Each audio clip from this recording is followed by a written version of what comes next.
Assalamu alaikum and welcome to our Convert Club Zoom session here on a Tuesday night, hosted by Manaar, myself, Christiana Baka, with our in-house Sheikh Haytham Tamim from the Usury Foundation. And we've started a very, very worthwhile series called Seeking the Halal in the global series, Major Principles of Islam. And we are now in part 4, I think, of the Seeking the Halal series. And I'd like to give a warm welcome to Sheikh Haytham. Thank you for being with us. Thank you for being such a stalwart, such a regular anchor here on the program. Without you, it wouldn't be possible. So heartfelt thanks. And may I just ask you to commence your talk. We look forward to hearing more about how we could seek the halal and what we need to do. Inshallah. Over to you. Bismillah. Let me now spotlight you so we can see you properly. Bismillah. There we go. Thank you, Christiana. Bismillah ar-Rahman ar-Rahim. Alhamdulillahi Rabbil Alameen. Wassalatu wassalamu ala Sayyidina Muhammad wa alihi wa sahbihi ajma'in. Allahumma alimna ma yanfa'una wa fa'na bima 'allamtana wa zidna 'ilman wa 'amalan wa fiqhan fi ad-din ya Rabbil Alameen. وفقنا للعمل بما يرضيك عنا وإلى غيرك لا تكلنا افتح أقفال قلوبنا بذكرك وألهمنا شكرك واجعلنا من أهل معرفتك ولا تجعلنا من الغافلين وتب علينا توبة نصوحا يا رب العالمين. فرج عن أمة سيدنا محمد صلى الله عليه وسلم فرجا عاجلا غير آجل آمين آمين. Alhamdulillah, we started this series last month or so based on the topic of al-kasb, halal earning, and we started with the first book of its kind, Imam Muhammad bin Hassan al-Shaybani rahimahullah, the student of Abu Hanifa, and he's standalone mujtahid if you want as well. So he wrote a book, small one, on al-kasb, and later on many other scholars started writing on this topic, amongst them Imam al-Ghazali, whom we referred to many times in the previous sessions. And I did base my sessions more likely, not 100% on al-Ghazali, but a summary from al-Ghazali with some updates and twists and change, but it is based on al-Ghazali in his Ihya Ulum al-Din book, the very beautiful, brilliant book of Imam al-Ghazali.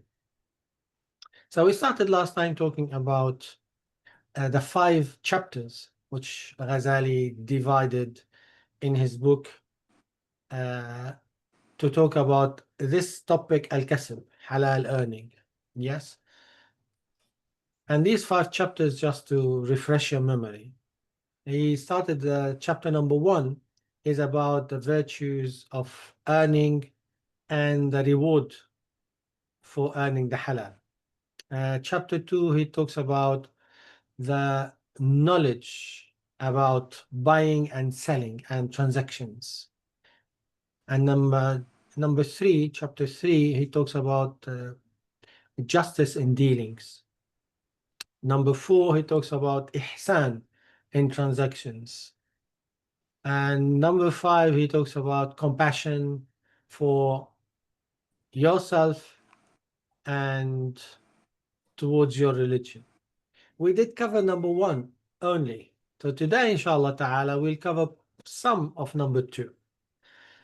I know some of us are familiar with some of these terms, but I'm pretty sure as well some of us have no clue about these terms of selling and buying and the conditions and the pillars and what makes it void, what makes it valid, what we should be looking for to check if this contract is right, is not right, halal, haram, doubtful, and so on. Of course, I won't be able to give you all the details of every contract, but I'll give you an overview, again, based on Al-Ghazali, rahimahullah ta'ala. So chapter number 2, Imam al-Ghazali dedicated to talk about the knowledge which every individual should learn about buying and selling, yeah, which he called, rahimahullah ta'ala, the 6 contracts. He said there are plenty of contracts, but there are 6 contracts almost all the earnings are based on. Yes. So he will talk about these 6 contracts. So number 1, he talks about sale, the sale contract. Number 2, he talks about the Ribā contract, interest contract, which we have plenty actually.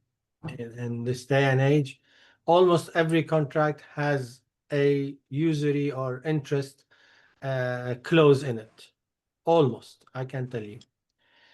The 3rd contract is about Salam, which is forward sale. The 4th is about Ijārah, leasing. The 5th about Musharaka, partnership. And the 6th is about Muḍārabah, profit and loss sharing. Yeah. Or let's say profit sharing. When we come to this, I'll take you through the details.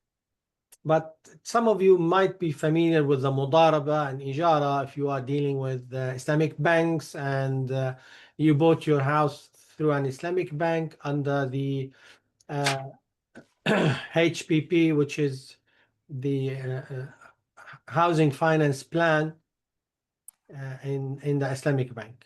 So they have the partnership, and if you if you have an account with an Islamic bank, the saving account, usually it works under Muḍārabah. So you put the money, they take the money with your permission, invest the money, and divide the profit between both of you, like 70-30, 50-50, depends. But usually bank takes more because they are working on the money and improving the money. But yeah, so these are the 6 contracts. So starting from the contract number 1, sale. In Arabic, we call bay'a. Yeah. There are 3 pillars for the sale contract. For any sale, there are 3 pillars. So if you want to buy something, sell something, you have to recognize these 3 pillars in every sale contract. And what are these pillars? Number 1 is the contracting party, yourself and the seller, or yourself and the buyer if you were selling. Yeah, the contracting party. Number 2, the pillar number 2 is the subject matter of the contract. Number 3 is the form of the contract. Which form you used, is it valid, not valid, was it clear, not clear, and so on. So these are the main 3 pillars for every contract. And under pillar number 1, the contracting parties, what do we seek in this regard? We have to see first, I am buying from you, yes, or you are buying from me. The Sharia comes and checks the capacity, legal capacity of the buyer or the seller. Is he, probably some of you are on this course are lawyers. So this is exactly like what's in the contract in the English law, almost. Yes, so we check for the legal capacity. Is he fit to sell? Is he ill? Is he delusional? Is he mentally ill? Or he's so under severe temperature, and he didn't know what he's signing or saying. You see what I'm saying? So we check the legal capacity to decide if this contract is valid or not valid. Because somebody might say, yes, this is his signature, but when he sold it to you, look at the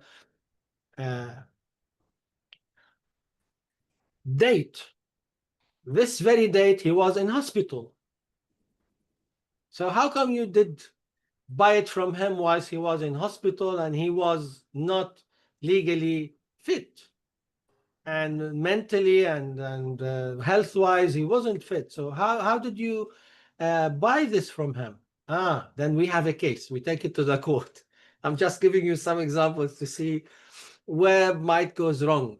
Yeah. So we check the legal capacity from Sharia point of view. We as well check the intent. So is he willing to sell, or you have coerced him to sell, you force him to sell? So this is something we need to understand. As well, this might be one of the conditions of that invalidate the contract. Yeah.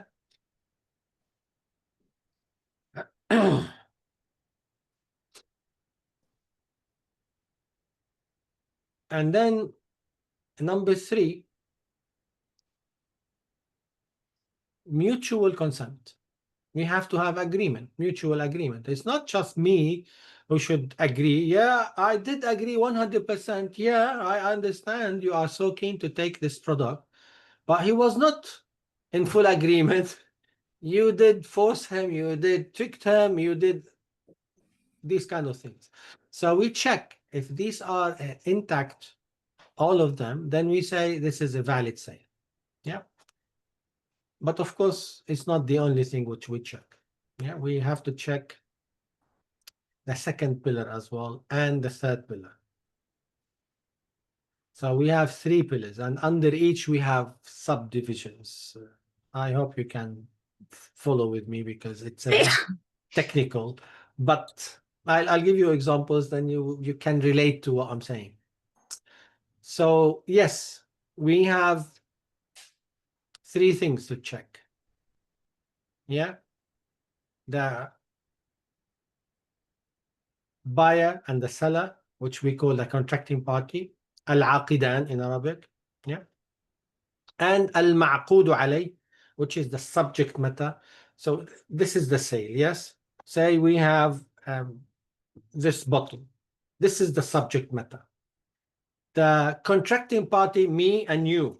I'm selling this to you, you are buying this from me. So we are the contracting party. So we check, we mentioned number 1, we tick the box. We check the mental capacity, legal capacity, etc. Yeah.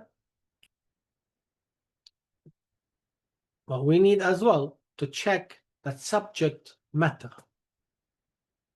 The item which you want to buy or which you want to sell. Yeah, there are 6 conditions should be fulfilled in order to get your contract on the track, because we still have some conditions to check later. So the pillar number 2, the subject matter. Pillar number 1, we said the contracting party. Yeah, al-aqidan. And by the way, al-aqidan, the contracting party, as well applies in marriage. Any contract, we need to check the contracting parties. Yeah. So, but let's focus on sale now. So the subject matter here is the item which you want to sell or you want to buy. 6 conditions. It should not be impure. If it's najis, you can't buy, you can't sell. Because from Sharia point of view, it has no value. You can't buy, you can't sell. You can't even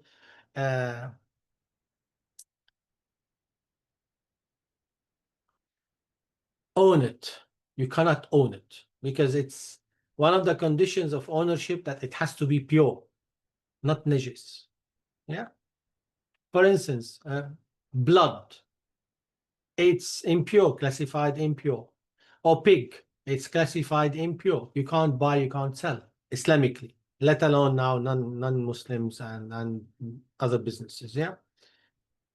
So you can't buy it, you can't sell it. Similarly, the alcohol, champagne, you name it, vodka, modka, what have you, yeah? It's impure, you can't buy, you can't sell, it's haram. And don't tell me that we have many Muslims, they have corner shops and off license and what have you. This is haram. Regardless, even if the Muslims are selling alcohol, it doesn't make it halal. It's haram. And the earning which they have is haram. So yes, the subject matter, it must not be impure. If it's impure, then it's not valid. You can't sell it or you can't buy it. Haram. Condition number 2, it has to be beneficial and lawful. What is the definition of beneficial? It shouldn't be harmful. So if you are selling something harmful to people, and the scholars usually give an example like harmful insects or scorpions or something harmful. But in today's world, things already changed. So even the snake and the poison, and it is harmful, but if you did sell it for pharmaceutical use, then this will be fine. Depends. Many of these examples which you might read in the fiqh, it's based on the customs, based on the urf at that time, the common practice at that time. Yeah. But the general term the scholars mentioned here, it has to be beneficial and useful. So anything you want to sell or you want to buy, it has to be beneficial and useful. If it wasn't, then it will be not allowed. For instance, they didn't mention this, but I can add it to the Ghazali if you want. As I told you, I've changed many things to make it relevant. Selling cigarettes, is it useful, beneficial, or it's harmful? It's obvious, it's harmful. Then it's not valid. It's haram, earning. You see, it's haram, earning, based on the rule which the scholars did put in place. And I don't want to go to the details of different fatwas and so on the prohibition of smoking, because it is harmful. Yeah. Number 3, condition number 3, it must be owned or authorized. You can't sell something which is not under your ownership. Yeah. Somebody entrusted you with his book. You took the book and you sold the book. He came back, he said, where's my book? I did sell the book. You can't sell something which is not yours. Yes. So you have to own it to sell it. If you are selling something which is not your ownership and not under your ownership, then I have a case. I can go to the court and say he did sell my book, which I did not authorize.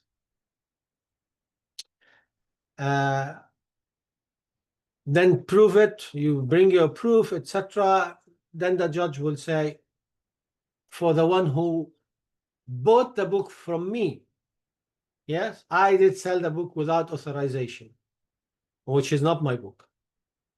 Then the judge will ask the person who bought the book from me to return it, and for me to give him his money back. Yeah. And this is one example. Let's say after I came back, or after he came back, he said, where's my book? I said, I sold it. Somebody did come and he needs this book and he paid 300 pounds. And in reality, it's worth 50 pounds, but because he wanted now and he can't wait to ship it and receive it and what have you, he did pay 300 pounds. Then my friend said, yeah, I can buy another book. Yeah, that's fine. He authorized the sale. Then yes, it's valid. he might give me £50 probably for giving him a good price or something. So these two possibilities, yeah. So number one, if he did not authorize it, then it's not valid. If he did authorize it, although it wasn't under my ownership, but I got the authorization later. This is what we call in the Hanafi fiqh. This is not Shafi'i. Yeah, the Shafi'i, they don't have this. In the Hanafi fiqh, and by the way, the Imam al-Ghazali, he's a Shafi'i scholar. In the Hanafi school, they have something they call it Bay' al-Fuduli, the sale of unauthorized person. He's a Fuduli, yes, unauthorized. He did sell it, but he got the authorization later. Then it will be valid. Yeah, and it's a very useful concept in the Hanafi school because it made many contracts easy to adjust and to make it relevant to our daily life. But of course, we have to be careful not to go outside the permissible conditions.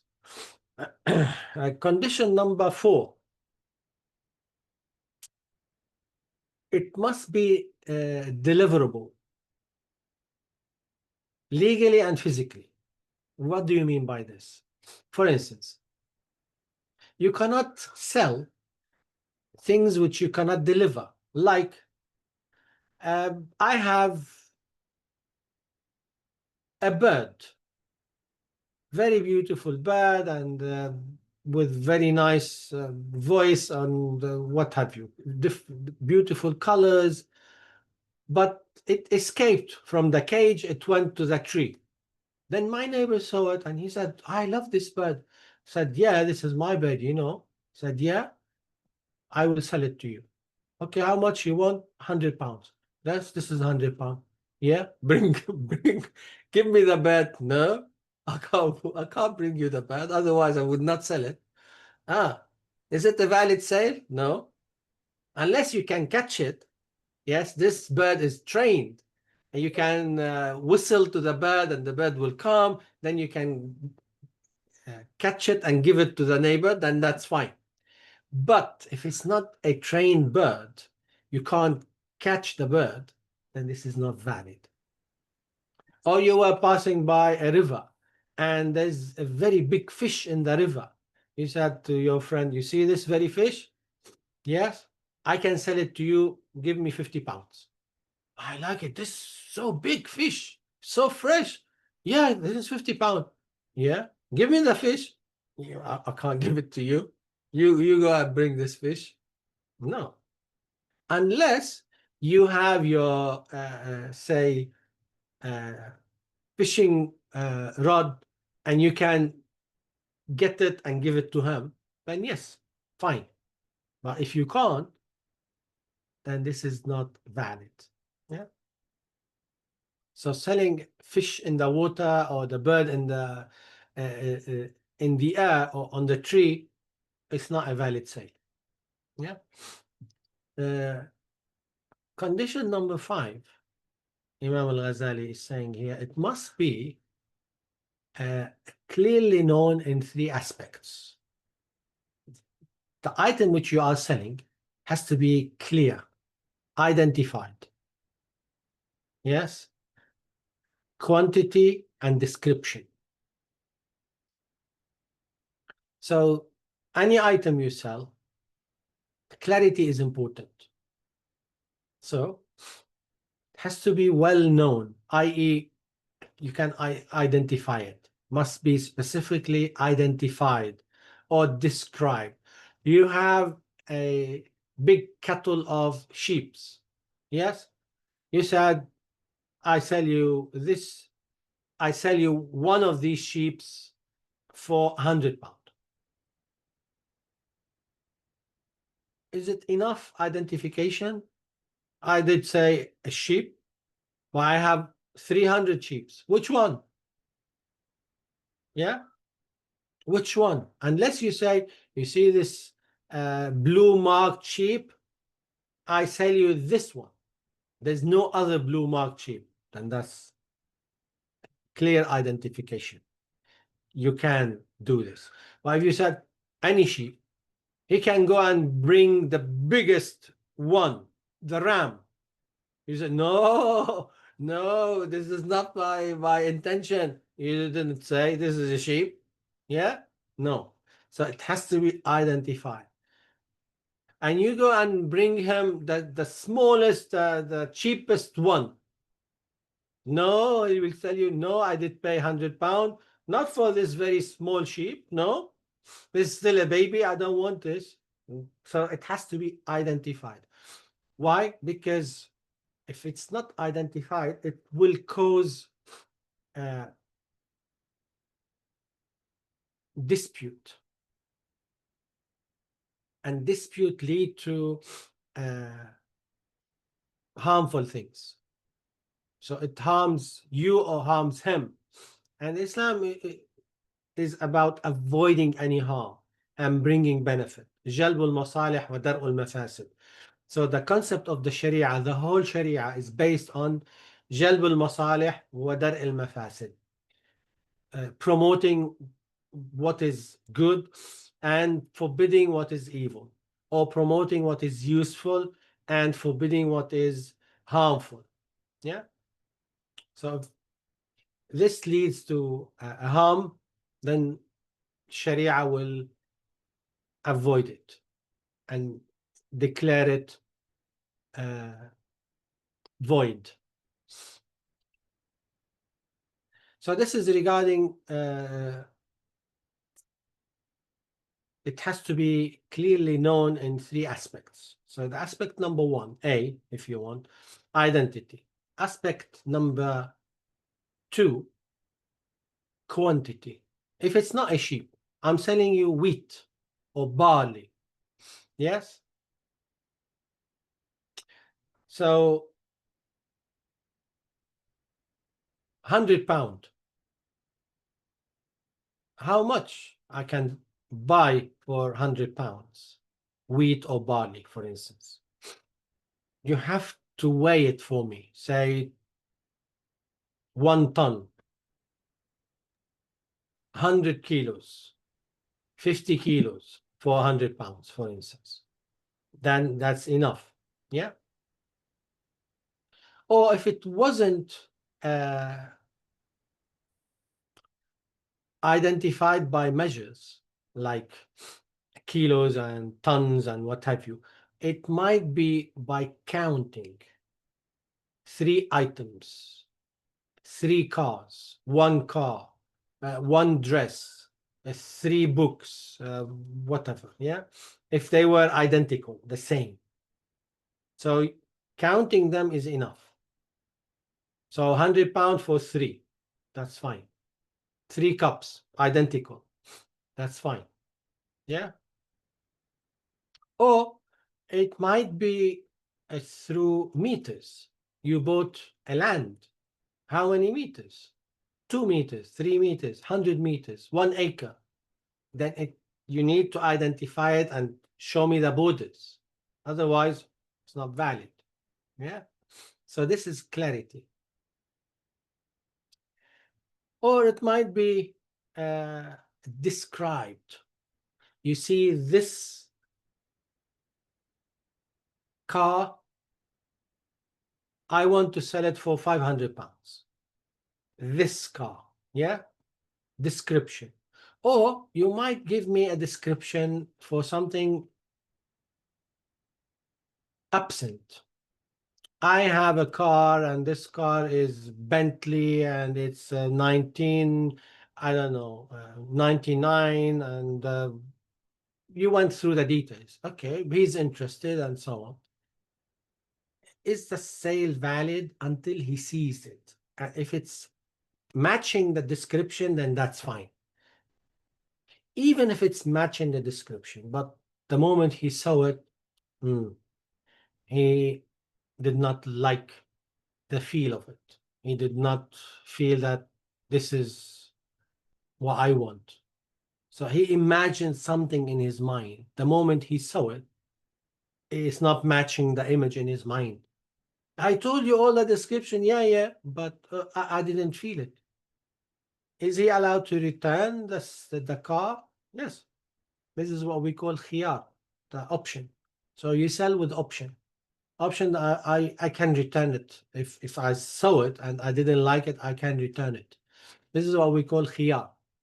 And the Sharia has around different options, khiyarat, which we call almost 17 different options. So it's not the option which we know in the market, the put and the options and the sale options. It's from Sharia point of view, it's a different thing. So here, if I sold you, say, a house, you saw the pictures and everything, but you never visited the house. Yes? Then you went to the house. The moment you entered the house, you didn't feel that this is your house or you want to live in this house. So it's about feeling. Many times you feel, yeah, it feels home. It doesn't feel home. It's very beautiful, but it's not mine. It's not my type. Yeah. So Sharia has given us this option to say, no, excuse me, I didn't like it. I showed you the pictures and the details and the measurements and everything. Yes, but on the paper something, on the screen something, and in reality, physically, it's something else. Yeah. So the Sharia has given us this option to say, I don't like it. Even a car. You might buy a car and you say, I have 3 days option. If I didn't like it, I will try it. If I didn't like it, I have the option to return it. Is it permissible from Sharia point of view? Yes.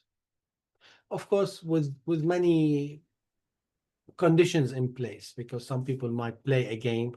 He's going somewhere and he wants to get a free ride, and then he might trick you to get it for free. No, we put conditions in place, but generally speaking, yes, if you didn't like it, you can return it within 3 days. And some of these conditions can be stipulated in the contract. Some of these conditions is not stipulated in the contract, but we refer to the common practice in the market. What is the common practice in the market? You can return within 1 month, for instance, and that's fine.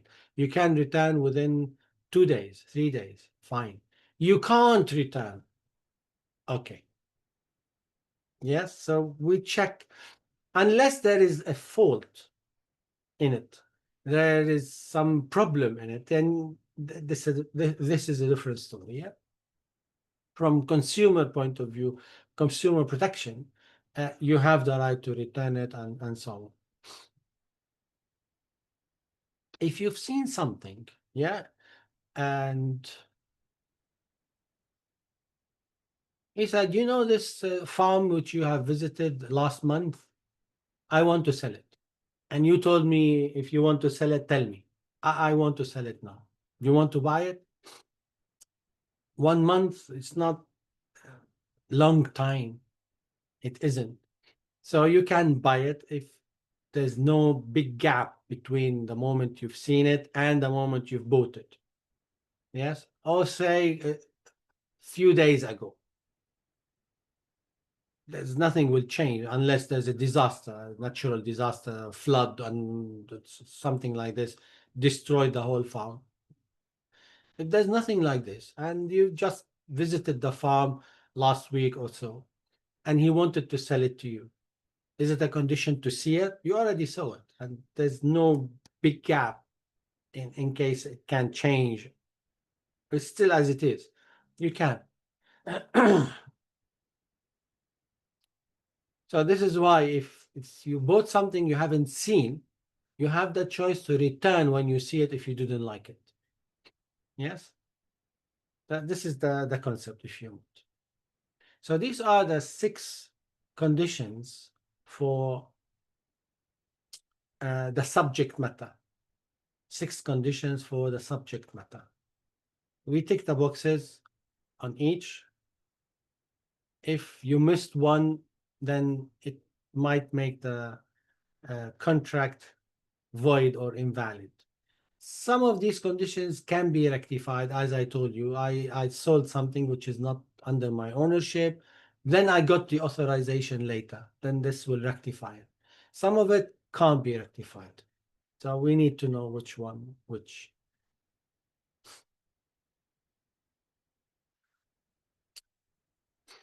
The third pillar, we mentioned that 3 pillars for the sale, yes, or the contract. 3 pillars, just again to make you focused. Yeah, we mentioned that 3 pillars. These 3 pillars: contracting party, subject matter. We covered contracting party, capacity, etc. Yeah, and the subject matter, the usefulness, and shouldn't be harmful. It should be under your ownership. You can deliver it. You can, yeah. And now it has to be identified and measured and what have you. Now the third pillar, which is the form, which we call offer and acceptance, verbal formula, or the form. Yeah, الصيغة in Arabic we call it. Again, we have the same thing in the marriage contract. Yes. So the form, which form we use in establishing this contract. The same thing here in this contract. We have a form. So what to say, what not to say, what will be valid and what will be void in the forms which we use. A valid sale requires an offer and acceptance. Offer comes from one party, obvious. Acceptance comes from the other party. Similarly, in marriage, offer and acceptance. زوجتك قبلت. Yeah. So someone will say, want to marry you, I accept. Yeah. So you have offer and acceptance. So for the offer and acceptance, in Arabic, we call it al-ijab wal-qabul. Al-ijab wal-qabul, offer and acceptance. It has to be in the same session without interruption. This is one of the conditions. And of course, all these conditions, I wish we have the time, I can take you through the hadith of each. How did the scholars come up with these conditions? For each of these conditions and the examples and the details, there are plenty of narrations. So the scholars brought these narrations together, squeezed it, and deduced from these narrations these pillars and conditions and so on and so forth. Yeah. So here, the form, a valid sale requires an offer and acceptance. Okay, this is the big title. And this has to be in the same session without interruption. Like,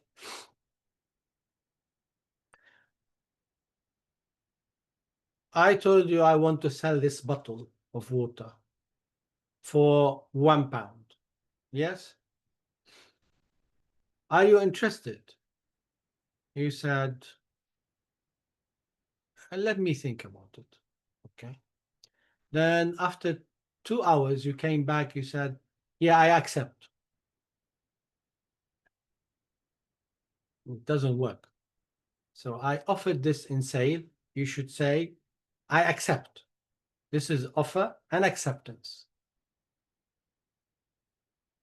I want to sell it for £1. I accept. This is £1.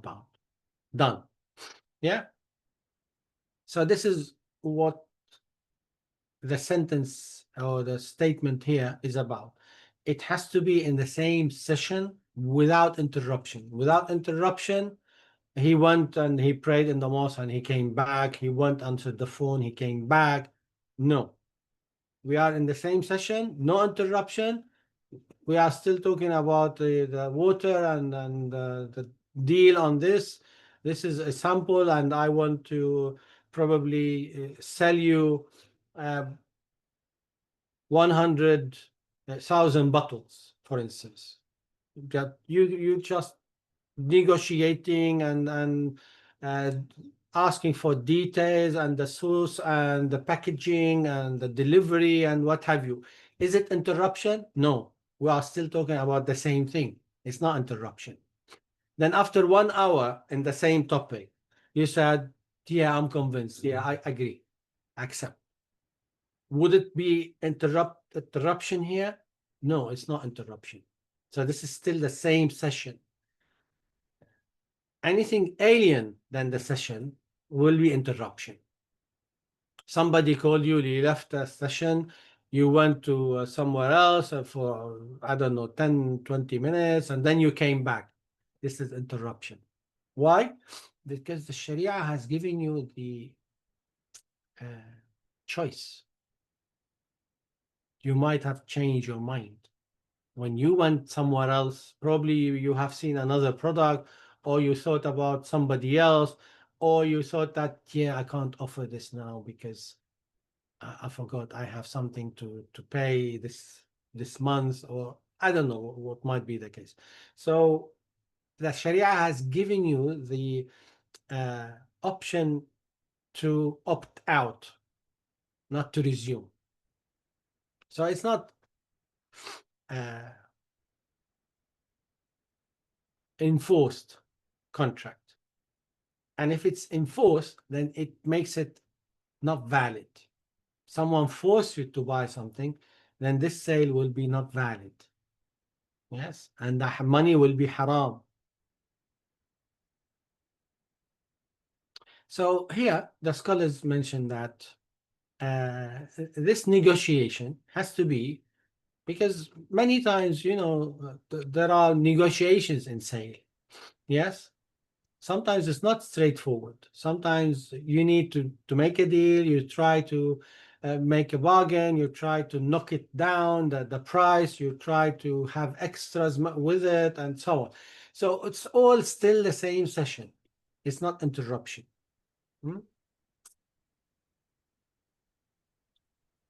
And the wording, the scholars mentioned, the wording must be explicit, clear.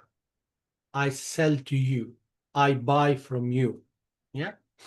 And what about not explicit words, which we call a ta'ati in Arabic? Ta'ati. Ta'ati, you go to the shop. Yes, you take the bottle of water, you say nothing. You go to the counter, yes, to the till, and then you say nothing, you go out. Is it a valid sale? You say nothing. Yeah, that's a valid sale. That's obvious that you have chosen this product. You went to buy it, you paid for it, and you left. Yeah, so this is a valid contract. Now, some schools, especially in the Shafi'i school, they are a bit rigid on that, but not anymore. These days, they should be more lenient, because the majority of the sales are not explicit. I sell to you or I buy from you. It's a problematic. I tell you for the real story, which we have back home. We have a group of people, very rigid Shafi'is. So they will go to the shop and tell the shopkeeper, tell me that you sold me this. And the shopkeeper will say, what's wrong with you? Just take this and pay for it and go. He said, no, I can't do this. You have to say, I sell you this product. and I will in return say, I buy it from you. بعت واشتريت. So he will argue with the shopkeeper. Believe me, many times he will argue with the shopkeeper to tell the shopkeeper, tell me بعتك. I sold it to you. Too much, come on. But I believe it's not anymore an issue. But this was, I witnessed this. This was in my country. So the scholars mentioned this explicit term, بعت اشتريت, because it verifies the intention that I'm not obliged to do this. I want to sell it to you, and you want to buy it from me. So it's clear that you are buying. It's clear that I am selling. It's not vague expression. It's a clear expression. But nevertheless, the Hanafi school allowed بيع التعاطي. بيع التعاطي, which is selling without any word, if you want. If the people are familiar with this kind of exchange, I give you the money, you give me the product, without saying بعت and اشتريت, or I sell, I buy, yeah, that's fine, because this is what the people understand, and it's clear to everyone. Now you have the online, you have the contactless, you have all of these kind of things, yeah. You have your phone, you have many things, yeah. So what do we say about these kind of sales and exchange? Is it halal or haram? It is halal. Halal. If, of course, we tick all the boxes, that's fine. Sometimes in this very sale, we might have some conditions. We might introduce, or we might have embedded conditions in the sale itself. For instance, you bought a fridge, yes? And then the seller, he said, yeah, come and take it. Come and pick it up. Excuse me? No, I will not pick it up. The common practice in the market, if I bought a fridge, you have to deliver it to me for free. This is the common practice. Yes, no, no, yes, we go to the court. Again, just for argument's sake, we go to the court, yeah? Then the judge first thing will ask, what is the market practice? If they told the judge, the experts, he will ask 2 or 3 experts, depends on the complexity of the issue.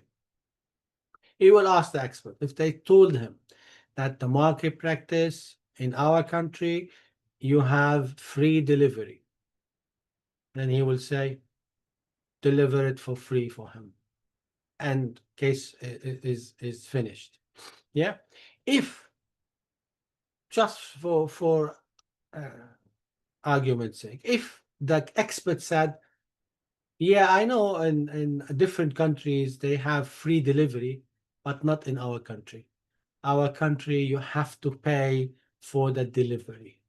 You came from a different country, you thought this is our practice, but sorry, it's not our practice. Either you pick it yourself or you pay for the delivery based on the practice. Yeah. So these conditions are valid conditions, and it all goes to the customs and the market practice. So the judge will validate or invalidate some of these conditions, depends on the compliance with the Sharia, depends on the market practice, depends on fairness, and all these kind of things has to be taken into consideration. Yeah. Let me pause here. I know some of you are getting headache from what I said, because probably some of it is a bit very technical. But yeah, we need to learn some of these technicalities to know how to correct our sales and how to avoid any doubts and any haram stuff. I'll open the floor for your questions. Please ask if you have any question. It's absolutely fascinating, Barakallahu Fik, for this explanation and everything on the details of the contracts and business transactions. I'm Yes. surprised that all of this was already there in the 600s. That's unbelievable. What 600? This is very early in the Prophet's time. We have all these conditions. Sallallahu alaihi wasallam. Yeah. And nowadays they are so strict in business on AML and KYC, know your client, etc. And you have to do source of funds, source of wealth, this, that, and the other. I don't know, you haven't quite mentioned that yet. I wonder if it's still coming. Is the money clean? Is the money, for example, let me ask you a question.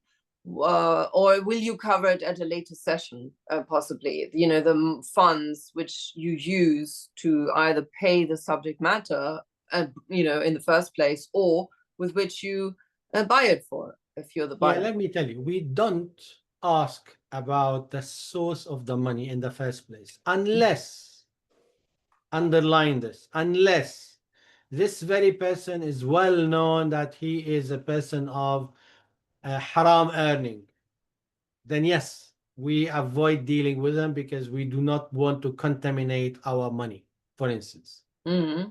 Yeah, but if he's not a person of haram earning, then we don't ask for the source of the money. We don't. Because by default, we have good intention about Muslims, that they seek the halal and they look for the halal and so on. So this is the default position. We don't do everyone is suspect unless proven otherwise. No, we don't do this. It's the opposite Islamically. Islamically, everyone is innocent. Everyone is pure until proven otherwise. Interesting. Makes business easier, that's for sure.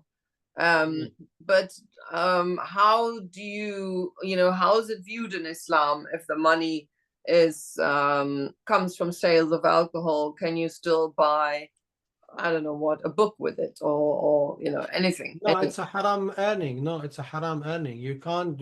It's the same like having the bank interest in your account. What do you do with it? You take it, you give it for the charity. You don't put your money in interest-bearing account in the first place. You put it in investment account if you want, halal investment account, which will earn you profit rather than interest.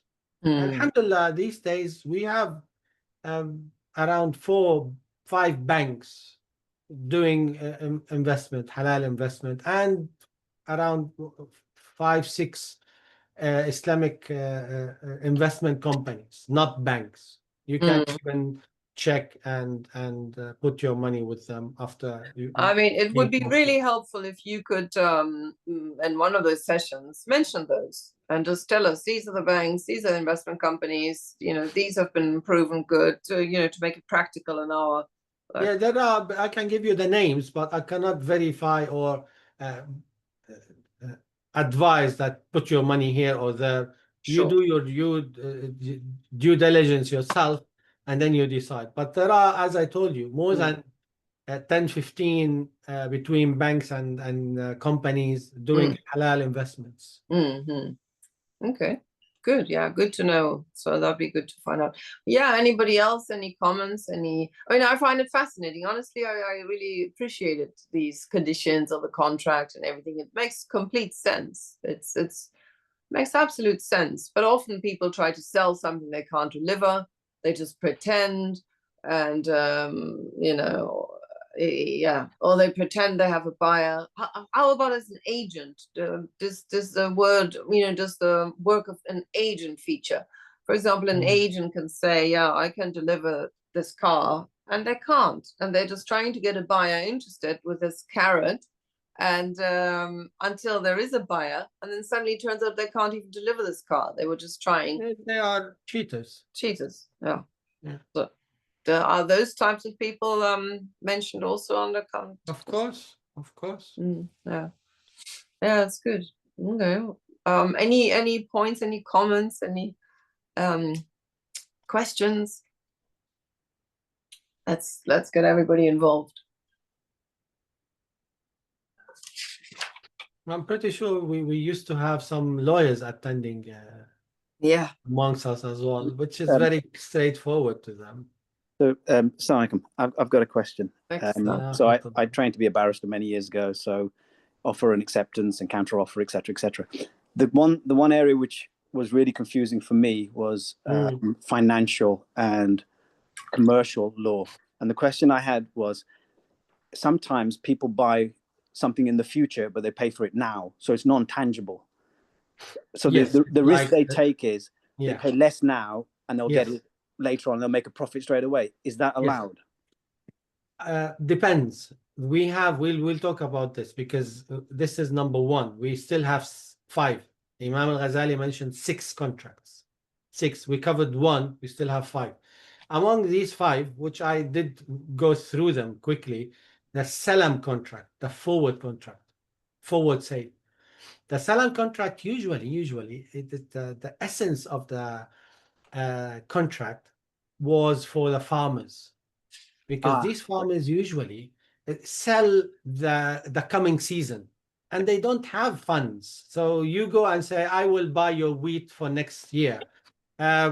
Usually how much you produce in your how many acres you have, he might tell you 10 tons, or I don't know, say something. Okay, but of course 1 ton now is cheaper than 1 ton after 1 year. Yes, so I carry the risk. So I will pay you for the ton, say 10,000 for next year. Yes, you take the money and you do the investment. You work on your wheat, you work on your farm, and what have you. Is it allowed? This is the essence of the Salam in his lifetime, sallallahu alaihi wasallam. And we still do Salam in different things, not just wheat and stuff. We do Salam on many things. It's a very flexible, good contract. So we have 2 main contracts, the Salam and the Istisna. Istisna for manufacturing or buildings or properties or something like this. You build in the future. So we might use Istisna rather than Salam. Salam usually products like wheat, barley, or might be something else. Depends. So is it allowed? In short, yes, but with conditions to be fulfilled. Jazakallah khair. We used to use it mainly for commodities like iron and ore and gold, etc. But yeah, thank you. You can't buy gold on Salam. You can't. Oh, you can't? You can't. So gold is one of the 6 items. It has to be on the spot. Right. Okay. So 6 items you cannot buy in the future. Has to be spot sale. One of it is gold and silver. So if a gold mining company came up to you and says, we have gold potentially in this mine, but we haven't got the money to get to it, but we'll sell it to you for 20% cheaper, is that allowed? You need to go through the conditions, because you can't buy gold but on the spot. Okay. All right. Thank you. Jazakallah. Thank you. And gold mining is a very dangerous business, and it's not, many of it is not Sharia compliant regarding the ethics, regarding the sustainability, regarding many things, let alone just halal and haram. So go to the broader picture. And similarly, it's just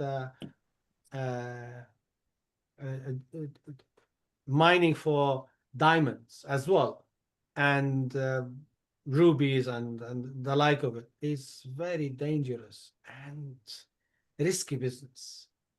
And it's not halal necessarily because of the conditions for the workers? Of course, has many things. It's abusive, abusing the workers. It's just giving them peanuts. The conditions which they are working under, the exploitation, the gangsters, the danger of transporting it. It's a whole undesirable business, to be honest. Although that the profit might be good, but it's a bad thing. Sounds like it, yeah. Okay, thank you. No, bless you. Very good. Great. So, and I guess we can learn for our time as well from all these ethics. Ahmed, did you have a questions? Yeah, so, well, when you mentioned gold, can you hear me? Yeah, we can hear you. Okay, so, yeah, when you mentioned gold, like, you know, the most ironic thing is that, like, most of the countries in Europe, the amount of gold that they store, ironically, they don't, it's not even, and that gold mineral, a lot of it is not even, like, you know, naturally grown in Europe. It's mainly from Africa, a bunch of stealers, especially France. Yeah, it's obvious. Many of them, they don't have a single mine in their own country, but they did steal this from abroad, mainly from Africa, and they left the people of Africa or India just in destitution and poverty. And yeah, so I was gonna ask this to you actually, Mrs. So the company that you work for, what is it called? Is it an art consulting company? I'm asking. What do you mean, me? Yeah, yes. Yes, I am. I mean, exactly. Okay, so it's private, right? Are people allowed to buy like private shares or stock into the company? Like, I know it's probably not publicly traded. No, well, I'm not there. Sadly not at that level yet. But inshallah in the future, inshallah. Like, can you buy private stocks or not? Not in my company, no. It Okay. says I don't do that yet. Only Da Vinci. Only the what? Da Vinci. Oh, right, yeah. You can buy Da Vinci, you can buy Warhol, you can buy all sorts of things, the money and yeah. And when you mentioned that, you know, where you can, like, you know, put your money in investment accounts, another ironic thing is that, like, in contrast to America, when you're investing in European corporations or companies, you won't be so profitable because in the vast majority of the countries in Europe and the EU, the tax rates on the wealthy and on the big companies, it's pretty high, and there's not that many tax loopholes. Yeah, always the big companies and the wealthy people, they can get away with it. Always. And we've seen giant companies paying taxes less than an individual. Yeah. But the tax rates in Europe, it's for the higher earners, it's much higher over there than in America. Yeah, what can you do? I don't know. I think we're paying a lot more tax here in Europe than you guys in America. A lot more tax, but never mind. So yeah, generally speaking, you know. Yeah. But any case, yeah, no, thank you everybody. Thank you for this very interesting session, and it's good to break it because, you know, it's hard to take in too much, but you just gave a really good you know, overview and you know, the principles, etc. And just as much as we can take in, it's perfect. It's good, and we can reflect on it all. And we'll share with you the blog, inshallah. Yeah, that'd be good. But we have to obviously continue and go through the rest of the stuff. Yeah, if you're ready. The Sheikh mentioned about the unethical with gold. I just want to leave you with one comment. When you mine for gold, you release mercury. That mercury ends up in your food. We have released more mercury in the last 100 years than in all civilization before that. And it's the main cause is gold, because the gold ore is very close to the mercury ore, and once you release it, it releases a vapor. So I'm 100% behind what the Sheikh said about unethical and environmentally. It's really bad. So does that affect Africa then mostly? The issue is that this thing releases from the gold mines as a vapor, ends up in the water, ends up in our food, and it is more as we have released more in the last 100 years than we had in the whole of civilization before that. And you know, it's we don't need the gold. The gold, if you put all the gold which has ever been mined in history, it will fit in a block underneath the Eiffel Tower. There you go. It's not much, but it's our greed that we go for these things. So yes, I was shocked because I had to do a project on it, and we've released more mercury into the atmosphere in the last 100 years than we ever had in the whole history before that. Yeah, this is the greed. So is that also, is there a principle as well if it's unhealthy producing it, for example, or in any way unhealthy, environment, massive environmental impact, or in some way has some bad consequences producing a certain amount of it? At the moment you upscale anything, you have to go beyond what is permissible and what is ethical and what have you in anything. Look at the mass production of KFC and chicken and what have you. Exactly. I mean, generally mass chicken farming is not haram, but when you go upscaling in that very way, it's just haram, becomes haram. Yeah, it's cruel to the animals, chicken farming, the eggs, whatever. I mean, the whole thing. I think so. I work as part of the School of Environmental Health, so environmental science. So I get to see these things, even though it's not my core. The biggest driver to that is supply and demand. We demand it, hence it's being supplied. Until we change our habits, it will still always be the same. Sure. It's a matter of tarbiyah and upbringing and Absolutely.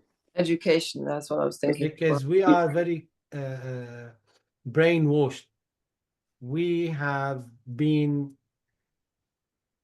taught how to be consumers, not producers, not independent. The number one impact on the climate from an environmental point of view is livestock farming, but they'll never tell you that because some of the lobby groups are the ones who pay for you to go and find a solution somewhere in, don't drive your car so much.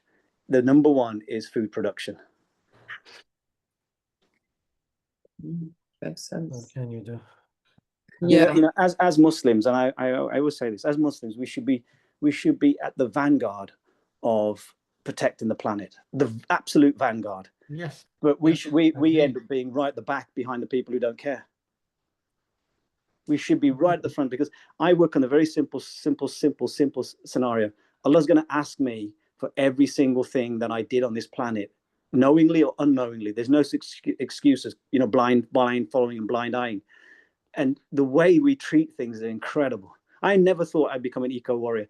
I've spent 4 years looking at this thing and years and weeks of toiling over these things. We are destroying what Allah says, that He's created the earth in a mizan, in a balance, and we are breaking it. Every day we are just destroying it. And we don't care. We're oblivious to it. Yeah, Allah says, وَلَا تُفْسِدُوا فِي الْأَرْضِ بَعْدَ إِصْلَاحِهَا. Do not corrupt the earth after we have perfected it. Thank you. Bless you. Yes, thank you. Asmar has a question. Oh, sorry, I didn't see that. Salam. Salam, good evening. I just wanted to bring up another point. Like you said, my question also about fair trade and things that are eco-friendly and ethical products, because like we said, I think there's a lot of corporate vultures. There's a lot of monopolies in the world.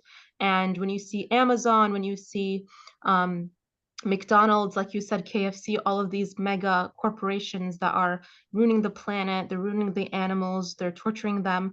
But that at the same time, they were also with big pharma companies and even financing wars. So when we saw even with the boycott movement for Palestine, a lot of people were complaining about some of these companies because they felt like there were so many companies to boycott. But actually, if you truly cared about the earth and people and exploitation and human rights, it would be really easy to kind of boycott a lot of these products because from the beginning, they were bad. From the beginning, I feel like they're haram from the beginning because, again, it's going against humanity, it's going against people. So it wasn't a shock that they were also aligned with war and making money out of war. Yeah, but no one will teach you this. Then no one will bring this to your kids in the school or to yourself. We've been educated that, it's KFC or McDonald's is good and what have you. Your parents, probably my parents, will take you to McDonald's and this is the upbringing, the nature versus nurture. So it's about nurturing. Absolutely. Thank you. So wait, Afmar, are you also based in America? You had a different accent. Yeah, I'm American, but I'm based in Paris right now, actually.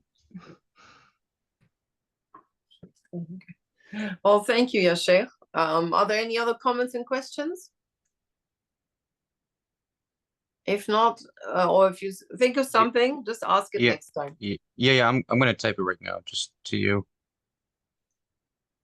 Okay, we can finish with dua, inshallah ta'ala. Okay. بسم الله الرحمن الرحيم الحمد لله رب العالمين والصلاة والسلام على سيدنا محمد وعلى آله وصحبه أجمعين اللهم إنا نسألك العفو والعافية والمعافاة الدائمة في الدين والدنيا والآخرة ربنا تقبل منا إنك أنت السميع العليم وتب علينا إنك أنت التواب الرحيم يا الله يا الله يا الله give relief to the people of Palestine يا رب العالمين يا أرحم الراحمين يا الله give relief to the people of Sudan and people of Iran and people of Lebanon and Syria and Myanmar and Kashmir and Pakistan and everywhere يا رب العالمين give relief to all those who are oppressed يا حي يا قيوم يا حي يا قيوم برحمتك نستغيث يا الله أغثنا يا مغيث أغثنا يا مغيث أغثنا يا مغيث وصلي وسلم وبارك على سيدنا محمد وآله وصحبه أجمعين آمين الحمد لله رب العالمين جزاكم الله خير السلام عليكم ورحمة الله وبركاته. Barakallahu fiqh. Thank you very much. Hold that thought, Ahmed. Please ask it next time. We've just now closed the session. Sheikh Haitham is gone, and Hadiya, welcome, but we've just now finished the program. So let's resume in 2 weeks' time when Sheikh Haitham will be back. Wish you all a wonderful evening, and thank you for joining. Wait, I just want to know from you, are you able to see my private comments that I, messaged to you or not? Yeah, I do, of course. But when I'm hosting the program, no, I do. I see messages, of course. Yeah. Finally done with university. I didn't see that about university. Anyway, so we're finishing the session. Which university? What do you mean? Sorry. I told you I graduated college. When? Just like this semester. MashaAllah. Congratulations. Congratulations. Very good. And what are you doing now? Are you I have like much bigger plans. There is a teacher out there, and he, unlike like so many like so-called gurus online, he's not a scammer. His name is Bridger Pennington, and he actually like does his business model himself. He teaches about something called the hedge fund. Good. Are you starting work then soon, or are you taking a gap year, or what are you doing? Yeah, I'm gonna start working soon, inshallah. Inshallah. May Allah make it easy and find you a job, help you find a good job. I think you might have like been hearing about like the recent like updates about what's happening in the Southeast Asia. How like literally like Iran and Israel are like exchanging fire. And you know what the biggest hypocrisy statement in all of this is? Okay, for so many like years, you hear like I'll mention this very quickly how you hear Netanyahu